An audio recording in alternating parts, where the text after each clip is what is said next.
Hi everybody, it's Dany, and today I'm going to do a quick little tutorial on Stampin' Up's new cling mount stamps.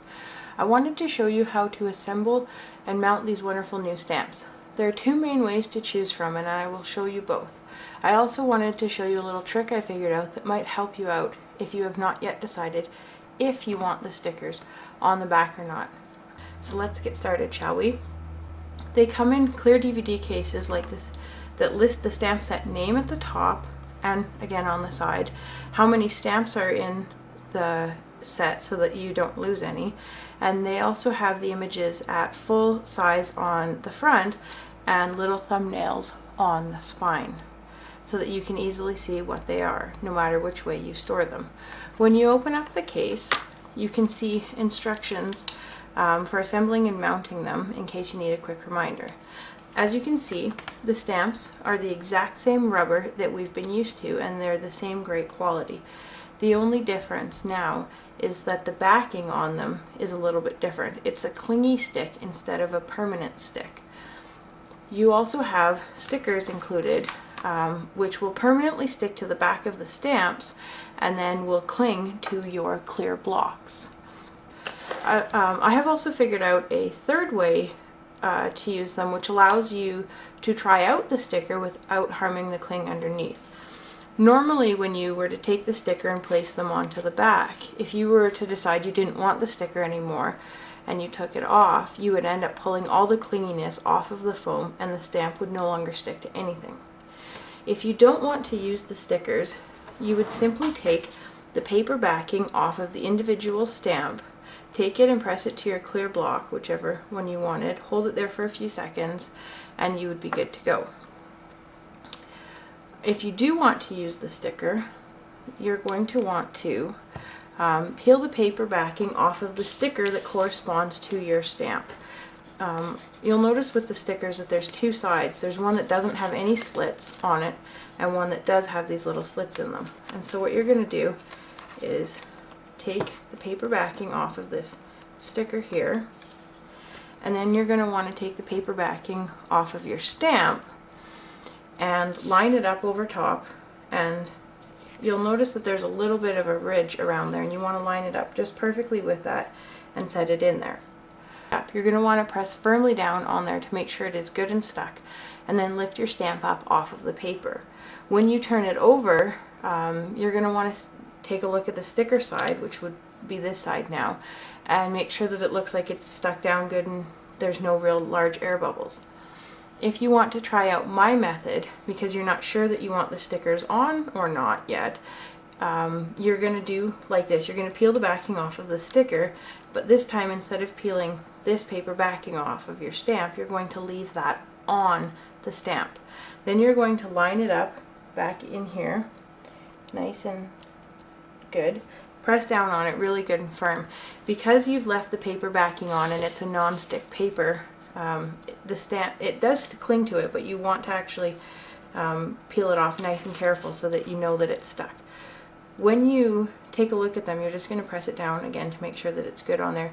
In just the right lighting, you can, and you probably can't see it on here, you can see teeny tiny little air bubbles, and that's what you want to see. You don't want to see really big large air bubbles under there.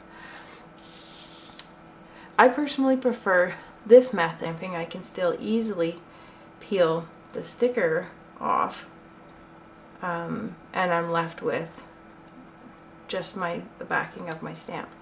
One thing I wanted to show you also here is you can actually peel the backing of the paper backing from the stamp off, and they cling beautifully. You'll see, you can actually hear this if I'm quiet. When you go to peel it off, you can actually hear how well it was stuck down. So that's really awesome that they do stick fantastic to the blocks either way. I'm going to put this back on here, make sure I have it the right way up and whatnot, and you can see that it really is very easy to put it back on if you decide you want it on. This is the only way that you can actually take the sticker on and off. If you were to have taken that paper backing off and put the sticker directly onto this foam piece, you would not be able to take that sticker off ever again without wrecking. Well, you could take it off, but you would wreck the clingy stick that was on the back of that stamp. You have these beautiful clear acrylic blocks from Stampin' Up, and I have a video on them already up on my blog and on my YouTube channel, so I won't really go into any detail about them. You're going to take your stamp and grab a clear block that's the closest in size to it to prevent the rocking. I mentioned this in my video on the clear blocks, that the closer the block size is to your stamp, the less you actually can rock it. You'll notice that this one still rocks a bit because while it fits this way, it's still a little too tall that way, but it still doesn't rock that bad. However, if you were to take a block like this and use that, it's insane. It rocks always, and you will probably end up getting a little bit of ink on your rubber here and rocking it onto your project and getting that horrible ink line. So if you have a word stamp like this to use, I suggest lining them up, the bottom of the letters, with the lines on the grid paper here. I'm hoping you can see that pretty good. Actually, I'll try and zoom in a little bit for you so you can see what I'm doing a little bit better. But you're going to want to line that up with the, sorry, my head might get in the way here a little bit, but you're going to want to line it up with the line on your grid paper here. And then you take your stamp, or your block, sorry, and you line it up with some lines on the grid paper as well, and then when you come down on it, you know now that that image is straight on your block. Now you are ready to ink up your stamp and use it. I highly recommend using the tap tap twist twist tap tap method to make sure you get the best and most even coverage possible. So tap tap twist twist tap tap, and then you just stamp onto your paper. And I'll show you here that if you rock it real bad when you stamp it and then you rock, you see here, it's hard to see, but you do actually get the ink lines like that, and that doesn't really look so great. When you go to clean them, again, it's just like your wood mount stamps.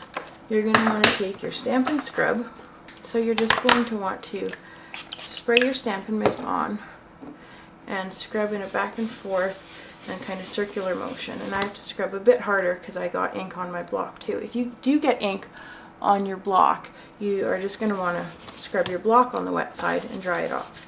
Now, because I scrubbed really quite hard, I actually popped my stamp off on purpose.